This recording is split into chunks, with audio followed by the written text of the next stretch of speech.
Money doesn't grow on trees. We can't afford that. There isn't enough. Growing up, I'm sure most of us either used that type of language or heard a lot of that when it came to finances. True enough, the Bible says, out of the abundance of the heart, the mouth speaks. So such type of language shows us that indeed we're living a limited life where we feel that money is hard to come by. There isn't enough money for what we want to do. We can't afford the things that we want in life. And that is why today we're going to discuss the fifth form of wealth in the book by Sharma, The Wealth That Money Can't Buy.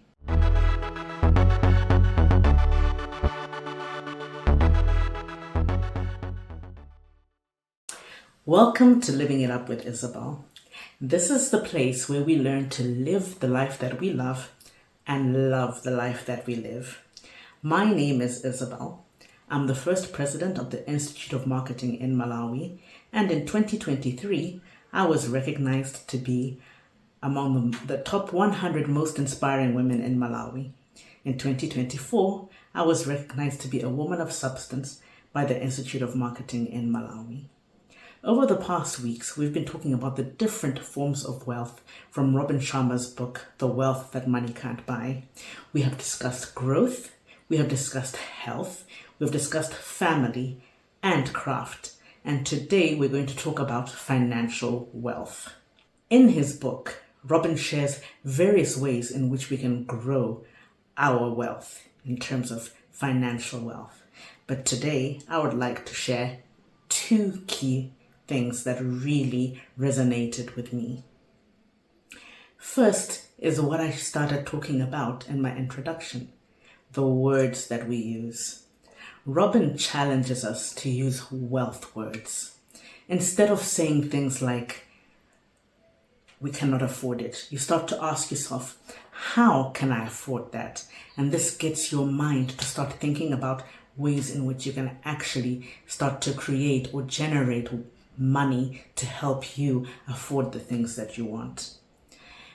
People also talk about affirmations, saying positive affirmations, which are basically statements stated in the present about the things that we want.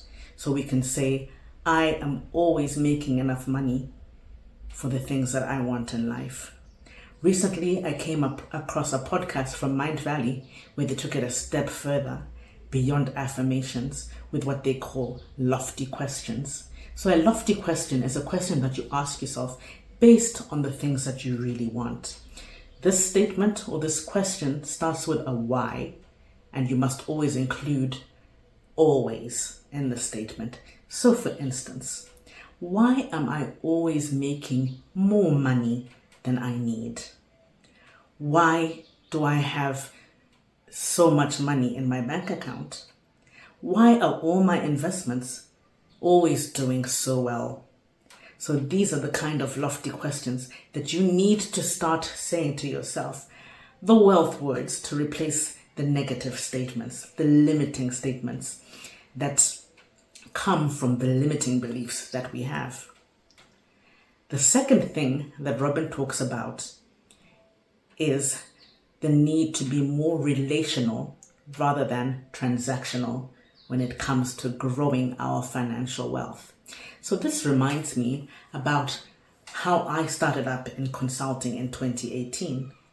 I was suddenly out of a job and there was a conference happening for women in leadership and management. So I didn't have money at that time to attend the conference, but I really wanted to go there. So I agreed with the owners that I would come and do a presentation on personal branding. So I went and I made this presentation. I didn't really charge anything for it. My payment was the opportunity to actually sit in for the rest of the sessions, which I was very, very willing to do. So based on the relationship that I had with the owner, he said that was not a problem. And from that initial presentation on personal branding, I started to get so many different consulting jobs, some from the conference and others through people who had worked with me or had heard about me from people who I had worked with. So because of the relationship that I built with these people, they had trust in me and were able now to engage me for different jobs that actually ended up earning me money. So even as you're sitting there thinking about ways to make money, start to think about, how am I serving other people?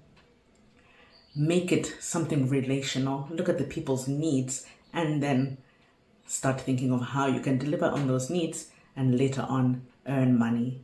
So rather than going out looking to transact with people, first try to relate with them, and that will translate into money.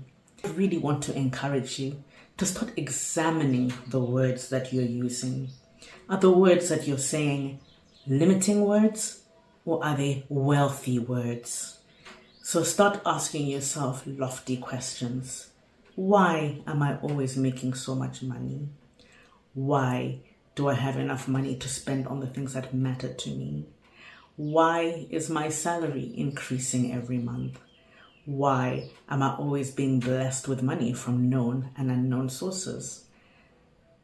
What kind of questions are you going to ask yourself this week to help you achieve your financial growth? And how are you going to try and strengthen or leverage your relationships in order to increase your financial wealth? Don't look out for money as the end game, but first of all, work on the relationship that you're building, the needs that you're actually meeting for other people, and eventually the money will definitely come. So that's all for today. If you're enjoying this series, please remember to give it a thumbs up and subscribe and share it with other people who could benefit from this content. Until next time, remember to celebrate life.